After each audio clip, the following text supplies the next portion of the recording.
Hey guys, welcome back to the channel. Shrift Tactical, Eli, Jared. We're going to do a little bit of a video on preparedness, Yep. bugging out. hmm What's that look like, Jared? It's all the things. We spent 2 hours just chatting about like we want to do this video, then we want to do that video, and everything else. It's too much to do in one video. So what I think we're going to put together here is this is the beginning of a series of a number of videos about bugging in, bugging out. Do you have a vehicle? Are you on foot? What kind of food situation do you have? You see a bunch of different things on the table here, kind of representing what some of that looks like, but it's too much to bite off in one video. We want to keep them relatively concise and specific. We're going to give our opinions on things, but we're no experts. Yeah, absolutely. We're just two shrivs that work normal jobs, Yep. and we are enthusiasts of this. If I was to say anything else, so I really hope this sparks a conversation and/or debate. Yep. I want information. Give me your opinions on what you agree with and absolutely disagree with. So yeah, let's do this. All right, let's dive in. First video in the series is kind of the worst case scenario. You have 15 minutes. You've got to get whatever it is you can carry, get out your front door, and into the back country to just make it. Just you.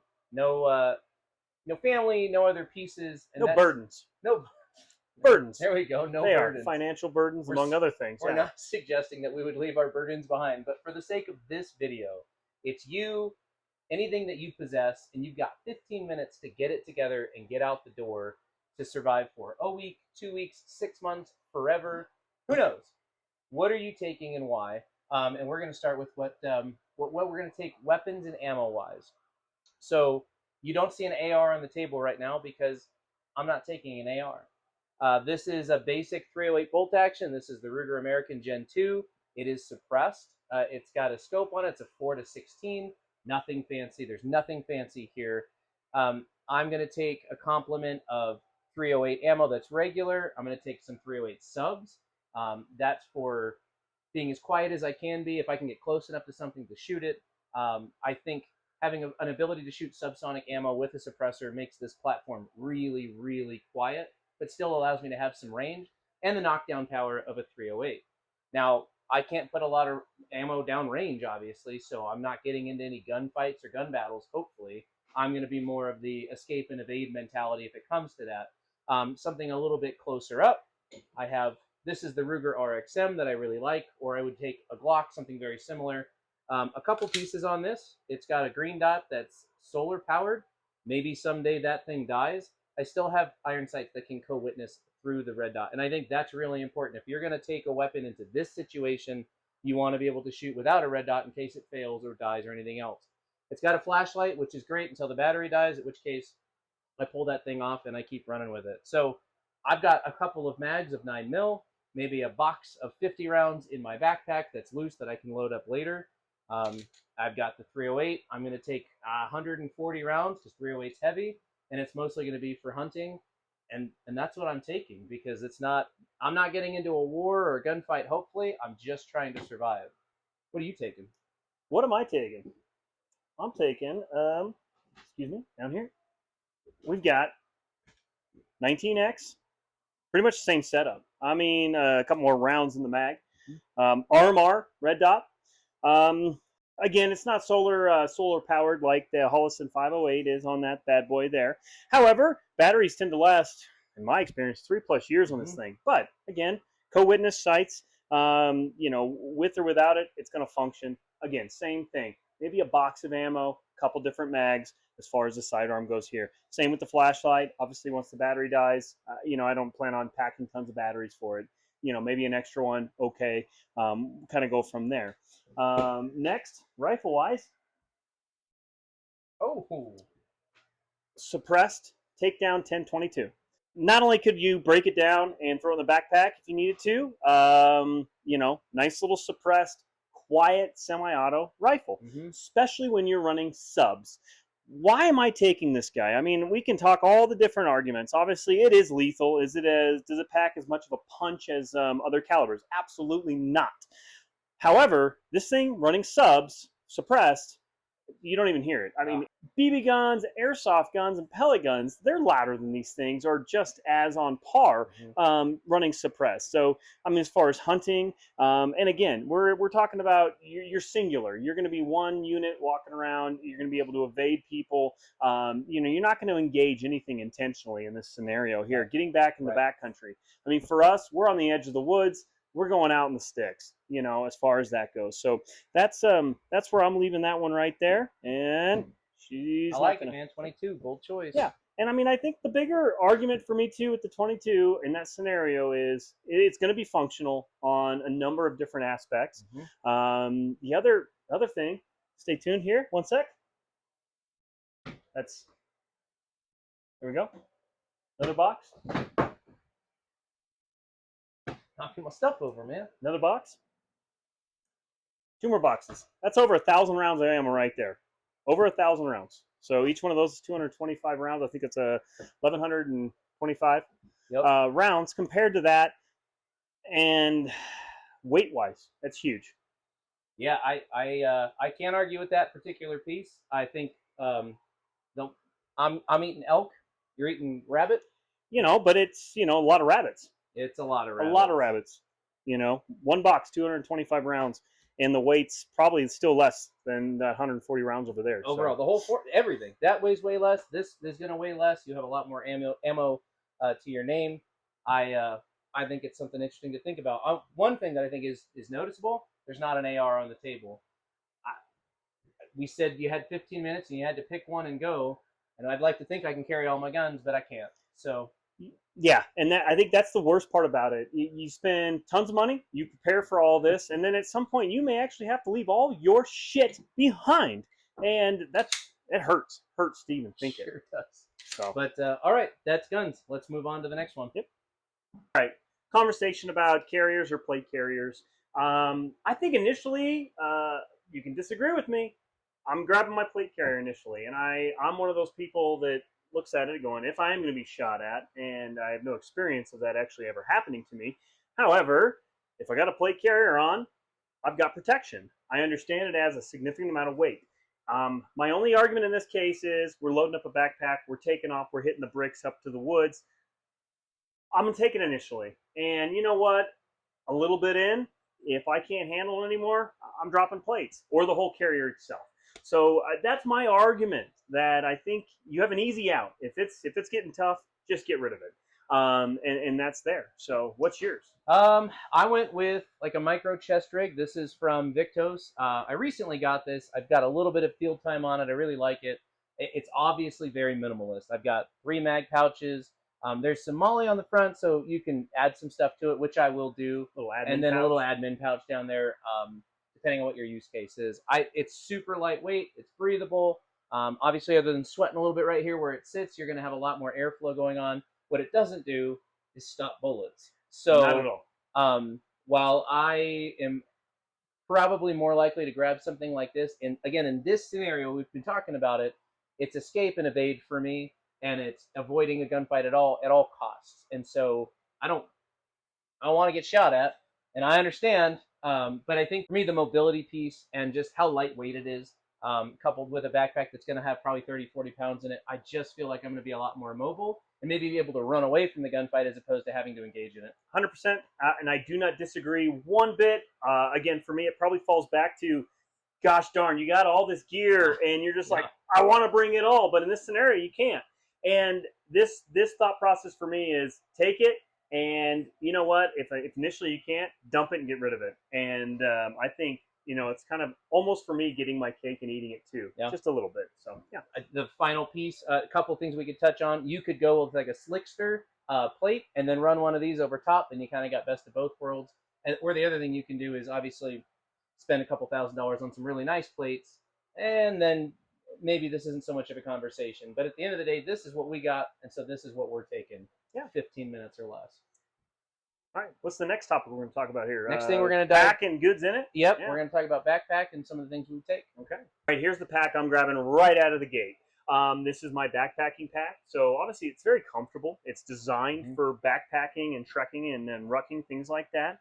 I've already got it pretty much all set up. I've got water filtration sitting inside of it. I've got packs of freeze-dried food. I've got my sleeping bag. Fire starting, apparatuses, things like that. So it's pretty much ready to go. Among adding extras to it, as we've already talked about, weapons and things like that. So what kind of idea do you got over here, Jared? So I went a slightly different direction, and this isn't the pack. This is kind of an example of said pack. I have a couple of different military surplus packs. One of them is more than like a 3-day assault pack. It's a really big pack with sustainment pouches on the side. It's got a full back structure to it. It's really comfortable, can take a lot of weight. But I find when we've gone backpacking before that the bigger my pack, the more crap I take, the harder it is for me to walk it all around. So this is about the size that I would take. I have a marine assault pack at home that I bought from a surplus store online, and it's got a couple of sustainment pouches, all the same stuff that he talked about. I think where it's going to excel over something like this is it's a lot more durable. If you're out there for months at a time, you don't want a backpack that might rip if you catch it on something, especially here in our Arizona desert. Absolutely. It would not surprise me grabbing sticks, the sun destroying it, that it may break down a lot sooner prematurely over something that's made out of a more durable material. This one I think is going to be more comfortable for covering long stretches. I think it's going to have better airflow, so you're going to get that. You're taking a sleeping bag, I see, and a tent. I'm going a little bit more 2 layers. I have like a wool sleeping bag, we'll call it, that would go inside of a whoopee, and then I'm taking a tarp, which is going to be great in the warmer times and not so great if it's cold out. So that's, again, it's based on weight and how much space I want to take up, and I'd rather be smaller, more compact, and just mobile as opposed to a few more things. I mean, you're taking a tent. Tell me. I'm driving a Cadillac over here, as far as Jared's concerned. So yeah, I'll be shivering. And again, I think for me, it drops back to that conversation: be as prepared as I can. And you know what? If there are certain aspects of this pack or certain things in this pack that I can, convince myself that I don't need, that aren't as big of a necessity to survive being mobile and moving, you can always just throw it out. Or you can even stash it, potentially a little cash, little stash somewhere. So, but for me, again, I want it, and I want to eat it too. Yeah, so, that's fair. All right, what pack would you take? The next topic is water and food. What are you bringing initially? Some of these things are going to be easy to pack. Obviously, we have our peak freeze-dried food here. We got some Mountain House over here. Obviously, you can always only pack so many of those. So you're going to run out of those. They're a good source of protein and substance, and they're easy to pack. You've got some ramen over here. Obviously, that's going to work out great. You got, a jet boil. That's going to work great until you run out of fuel. Yep. Right here, we have MSR's Guardian water filtration unit, and that's going to filter out down to what, 0.02 microns. Yep. It's going to get pathogens and bacteria out of the water. We got Life Straw, which only filters down to 0.1 microns, but same, going to get bacteria and some pathogens. The Grail here is really neat. This is more of a water purifier technically. It's also going to filter out 99.9% of most of your pathogens and your waterborne bacteria. Waterborne bad things. Bad things. Things that cause diarrhea. Things that cause diarrhea. So these are all kind of basic things. Now, obviously, at some point, the food is going to be gone because you're going to eat it. The fuel for your jet boil is going to be gone. The fuel for, what's this little apparatus over here? The Tokes cooking pot. Okay, for that little guy, is going to be gone. Yep. Now, the Life Straw and the water filtration, those are going to stick around for some time, many uses to come. Obviously, a lot of them have an X amount of use you can get out of them, but, when push comes to shove, you're going to use them as much as you can. So, yeah, what do you got to add to that, Jared? I think a couple things, just in terms of, depending on where you're at, anywhere in the United States, unless you're drinking out of a swamp or something really, really gross. Cattle pond. A cattle pond. Something like this is going to be fine. I think if you're near running water, this is going to be fine. We have a couple of springs around here that I've used this before out of. I drank out of Lake Powell with this thing. It tasted great. If you're a little less sure about what you got going on, it's more weight, but you're going to want something like this or something like the Grail because they're going to do a better job of purifying, not just filtering out. And just to step in real quick, not to step on toes, I have absolutely filled this out of a cattle tank, and I filtered it, and I waited till I got home, not on the hike because I didn't want to risk anything. and the water came out crystal clear, and I drank it slowly, drank the whole thing, didn't have any issues. And that was out of a nasty, muddy, Yeah. insect, water critters, all kinds of nasty stuff in there. And I didn't have an issue on in that scenario or in that instance. So Uh, Side note: nobody gave us any of this crap we bought at all. I think part of this though is like, what are we taking? I am taking a few of a freeze dried something rather to get me started. We're gonna have some water with us, but as you all know, water's heavy. 8.35 pounds per gallon, I believe. So you're only gonna be able to take so much with you. You're gonna have to find a water source for sure. This is my setup. The whole thing fits inside the pot, fits in this bag. It's super lightweight. But granted, you're gonna run out of fuel at some point. So you need to have a system also for this to sit over an open flame, that we're going to talk about making fire a little bit later. I'm taking a few of these. These are super lightweight and they're kind of an oak crap. You can even eat them without water if you need to. I'm taking a few of those things. Long term though, if this isn't a 2-week event, foraging and you're hunting. going to have some information on what your local plant life is like that you can eat off. We have a few books that we've studied for our local area. Obviously, we talked earlier about hunting, but you got to know how to hunt. You can't just shoot a deer and be like, "Oh, I'm gonna figure this thing out." If you make a mistake while you're gutting a deer, you've ruined your meat and possibly made yourself sick. Mm-hmm. So there's a lot to know. You can't just go out into the woods and say, "I'm gonna make it." That may not be true. This will get you started. This gets you a few days to get set up, get situated, figure out what your surroundings look like, and then honestly, a packet of seeds is not going to take up a lot of space. And if you're bugging out the right time of the year, why wouldn't you plant something and hope to get a little bit more out of it? So tell us which of this is yours. What are you taking in your 15 minutes to get out? I've got a handful of these Peak bags as well as these Mountain House ones here. Mm-hmm. I mean, they're slightly bulky, but they're super light. I'm packing it in. I'm going to throw the Jetboil. That just sits in my backpacking pack. And I do carry that while I'm backpacking as well as the Grail. So I'm kind of doubling down. Arguably, again, I'm kind of rolling in the Cadillac. I want all my options until my shoulders give out and maybe I get chased down for being too slow. But, I bought it. You'll be well fed. I bought it. I want to take it with me. That's fair. What are you guys taking? Which of this makes sense to you? What if it doesn't? Let us know. Next up, the one that really no one wants to spend money on in the beginning because it's not nearly as fun or sexy as guns and gear and all those things. And those are all super important. But when the time calls for it, you're going to need the stuff sitting on this table. And once you need it, you really freaking need it. So you cannot prepare for something like this without thinking through what medical needs do I have. And we're not even talking about if you have chronic meds that you take or anything else. We're just talking about basic first aid for little things and then big things. This is a kit that I bought I keep in every vehicle that we own. It's a combination. It's bumps and bruises on one side, and it's like stop the bleed and tourniquet on the other. Here's some extra pieces that I've purchased off of Amazon over the years.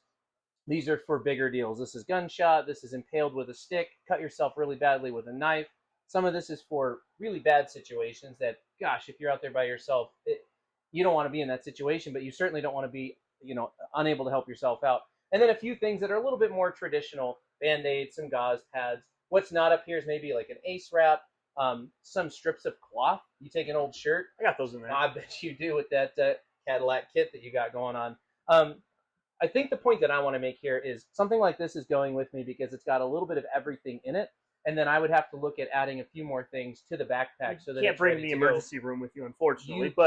You cannot. Yeah. Or my mom's a nurse. I may not be able to bring her either. So having a different variety of things available to me. Side note, I know I like talking about this. If you have an HSA, you can buy this with your HSA. You can buy these things off of Amazon with your HSA. So probably even the med kits. Absolutely. If I went on this website and bought that, my HSA would pay for it. It's a really cool side note. If you have that available to you, you can use it to outfit yourself with med kit. But tell us about Cadillac over here.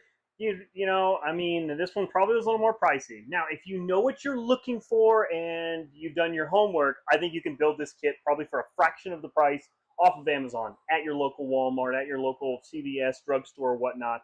Especially if you have anybody in the family or yourself are in the medical profession. Mm-hmm. A lot of stuff in here, I don't even know what the heck it does. So you have to train yourself on it too. This has even got a decompression needle in it. Other than watching Hollywood movies, I have zero idea what that means. So again, that goes back to, ourselves needing to make sure we do more homework, maybe get some training on these scenarios, especially if you're out by yourself. Some of the stuff's going to be useless if you don't know how to use it at all. But everything in this kit, from a tourniquet, we got iodine, we got saline solution, adhesive stitches, all the way down to your basic band-aids and bumps and bruises, boo-boos. Yep. I think with med you can go really, I don't want to say overboard. I don't think you can ever have too much, but it's got weight to it. It's like anything can go overboard. Yeah, 100%. So what's most likely to happen to you when you're out in the woods by yourself? You're going to fall, you're going to break an ankle, you're going to twist an ankle, you're going to cut yourself. There's a chance you get shot or impaled with a stick. What is most likely to happen? By a wild animal? Well, okay, that's true. I mean, the Revenant, right? So you're not going to be able to prepare for it all. But, I mean, you get something like this that, here, let me see this girl. Well, I mean, it's a few pounds. It's probably 5 or 6 pounds. Yep. But it might be 5 or 6 pounds of everything that you need, at least for a while. None of this is going to last forever. But you got to at least get yourself set up and be ready for making adaptations. Absolutely. One last quick note. A lot of these companies, Dark Angel, My Medic, is that what that one is? My Medic. They make kits specific to certain scenarios within some reason too, I believe. So, you may find a specific that says, like, I want this kit for this reason or that reason or that. So, anywho, yeah. Okay, yeah. Off from medical and on to the most exciting one. Not really. Miscellaneous. All the crap that we haven't talked about yet that's probably going to go in our pack. So, stick around. All right, so on to the miscellaneous stuff. Now, I know. We just keep adding weight to this pack, so it just keeps getting up there. A lot of things that you don't want to overlook. Simple things. Simple lighters really don't cost that much. Well, actually, inflation now, they probably cost a ton. Dental hygiene. Yeah. That's important. I mean, I don't care about stinky armpits, but, you start having to remove a tooth in the middle of the forest for some abscess, that's going to be a problem. Radios, and some of these Baofangs, you can get very inexpensive, and not so much for communication if you're on your own, but for certainly listening in, kind of maybe seeing if anybody's in the area, hunt that down. Get some iodine tablets. Potassium iodine, just in case you're near a nuclear facility that goes off. For us locally, if that's the emergency, they're staying in my bag. If that's not the emergency, I'm probably getting rid of them. Come on, man, they're not that heavy. I know. What am I going to do? You might end up over near 3 Mile Island, which is all the way on the other end of the country. They're multivitamins. Fire starting. We have some kits here, and there are all kinds of kits that they sell for just simply starting fires. These things can get wet, and they're still flammable. Some flint. We have some solar chargers, battery packs. Mm-hmm. Well, of course, we got Binos. Gotta have Binos. Mesh-tastic radios. Mm-hmm. Knife. We got some battery chargers over here, and what are we looking at? We got some maps of our local area, whether they're laminated and normal, and just a cool little quick card go-to here for some knots that are going to be very useful if you're out and about. Yeah, for sure. Yeah, so the quick flyby there, a couple things that are interesting. These are both battery chargers that, depending on what other things you're taking with you, we talked about flashlights earlier. Are they gonna run off your solar pack here? Correct. Okay. So this has a battery bank and a solar panel. It also has a secondary battery bank.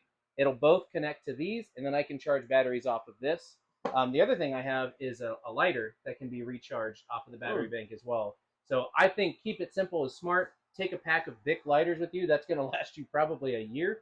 But then you also have these backup systems. I'm a PACE plan guy. I want a primary, I want an alternate, I want a contingency, and I want an emergency option if I can. And here with fire starting, I believe we have it. We have it with some power options as well. The Mesh-tastic, admittedly, is going to be relatively useless in a one-man scenario, but you're going to see this crop back up as we get into some of our future videos. A local laminated map is really important. You can mark it, and then you can erase it so that if it ever does fall into the wrong hands, or you just freaking lose it, it's not the end of the world.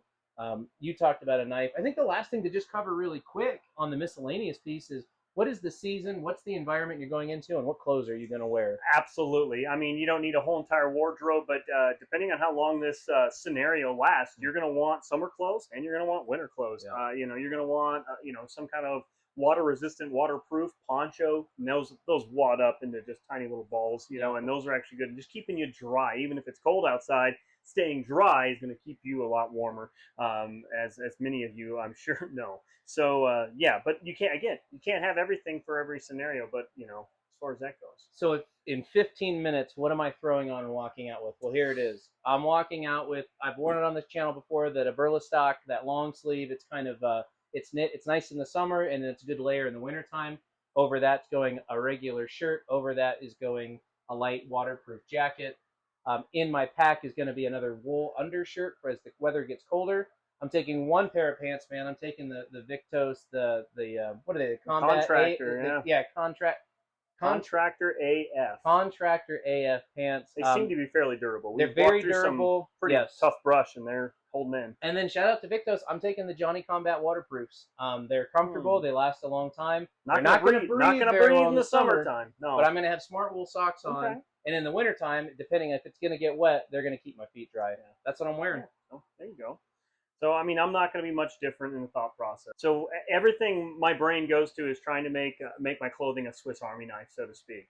You know, shoes that are going to complement both ends of it. You know, and again, you know, as I've been speaking, the Cadillac, I'm not going to be having extra shoes and boots hanging off the back of my pouch here. You know, definitely socks. Multiple pairs of socks. I think that's important. I think they're easy enough to pack, and keeping your feet happy. Hands, neck, feet, balls, extra socks, covers them all. There you go.